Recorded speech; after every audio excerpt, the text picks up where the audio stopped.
seruput kopi dulu lar, karena kali ini kita bakal bahas sesuatu yang bikin peta militer Asia Tenggara makin panas. Indonesia beli BUK, Thailand sudah resmi pakai barak MX buatan Israel, dan sekarang pertanyaannya tinggal satu, Malaysia kapan nyusul? Kalau kita lihat beberapa tahun terakhir, kawasan Asia Tenggara ini pelan-pelan berubah. Bukan cuma soal ekonomi atau politik, tapi soal siapa yang paling siap menghadapi ancaman udara. Karena di era perang modern, yang pertama kali dihancurkan itu bukan tank, bukan kapal, tapi langitnya dulu. Indonesia sudah mulai melangkah jauh. Dengan masuknya sistem rudal BUK, artinya TNI AU dan TNI AD mulai serius membangun pertahanan udara berlapis. BUK ini bukan sistem sembarangan. Ini sistem rudal jarak menengah yang sudah terbukti di berbagai konflik. Mampu menghadapi pesawat tempur, drone, hingga rudal jelajah. Mobilitasnya tinggi, bisa berpindah posisi dengan cepat. Dan yang paling penting, sulit dilumpuhkan sekali serang. Langkah Indonesia ini menunjukkan satu hal, pertahanan udara sekarang bukan lagi pelengkap, tapi kebutuhan utama. Tanpa pertahanan udara yang kuat, semua alutsista mahal jadi percuma. Pesawat tempur canggih, kapal perang besar, semua bisa jadi sasaran empuk kalau langitnya tidak aman.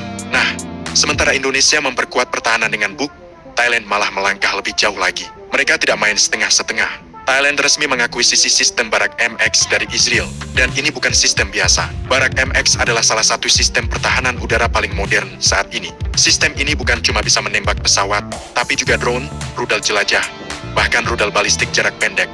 Semua terintegrasi dalam satu jaringan komando. Radar AESA, sistem kendali canggih, dan kemampuan multi-layer membuat barak MX jadi salah satu sistem paling fleksibel di kelasnya. Yang bikin barak MX menakutkan bukan cuma jaraknya, tapi cara kerjanya. Sistem ini bisa membaca ancaman, memilih jenis rudal yang paling cocok, dan mengeksekusi target dalam waktu sangat singkat. Dalam satu sistem, Thailand bisa menutup celah udara dari berbagai arah. Kalau dibandingkan, BUK itu kuat dan tangguh, tapi barak MX itu modern dan pintar. Dua-duanya sama-sama berbahaya, cuma pendekatannya berbeda. Dan menariknya, dua negara ASEAN ini sama-sama sudah melangkah lebih dulu. Sekarang kita masuk ke pertanyaan paling penting. Malaysia, kamu di mana? Secara geografis, Malaysia itu sangat strategis. Dekat Laut China Selatan, jalur perdagangan dunia, berbatasan dengan banyak negara, dan punya wilayah udara yang tidak kecil. Tapi sampai sekarang, Malaysia belum punya sistem pertahanan udara jarak menengah yang benar-benar modern. Kalau dibandingkan dengan tetangganya, Indonesia sudah punya BUK, Thailand punya barak MX, Singapura punya sistem pertahanan udara berlapis kelas dunia. Vietnam bahkan sudah lama mengoperasikan sistem Rusia seperti S-300. Malaysia masih relatif tertinggal di sektor ini. Padahal ancaman di kawasan itu nyata. Aktivitas udara meningkat, patroli asing makin sering, dan tensi geopolitik tidak pernah benar-benar turun.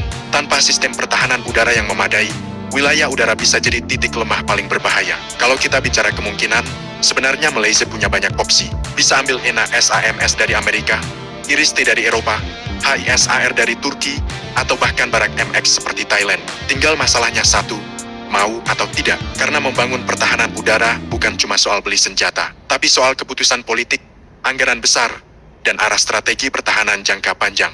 Dan sejauh ini, Malaysia masih terlihat berhati-hati. Yang menarik, tren di Asia Tenggara sekarang sudah sangat jelas. Negara-negara tidak lagi fokus pada serangan, tapi fokus bertahan. Karena siapa yang bisa bertahan lebih lama, dia yang menang. Indonesia sudah mulai menutup langitnya. Thailand sudah memasang perisai modern. Singapura sejak lama siap perang udara. Vietnam tidak mau ketinggalan. Dan cepat atau lambat, Malaysia pasti harus ikut. Karena di era sekarang, tidak punya sistem pertahanan udara itu sama saja seperti rumah tanpa atap. Kelihatan aman, tapi sekali hujan rudal turun, habis semuanya. Jadi pertanyaannya sekarang bukan lagi apakah Malaysia akan beli, tapi kapan dan beli apa? Kalau menurut kalian, sistem apa yang paling cocok buat Malaysia? Barak MX seperti Thailand, ENA SAMS ala Amerika, atau justru sistem Turki yang lagi naik daun? Tulis pendapat kalian di kolom komentar. Dan seperti biasa, jangan lupa subscribe, like, dan komen di bawah sambil ngopi.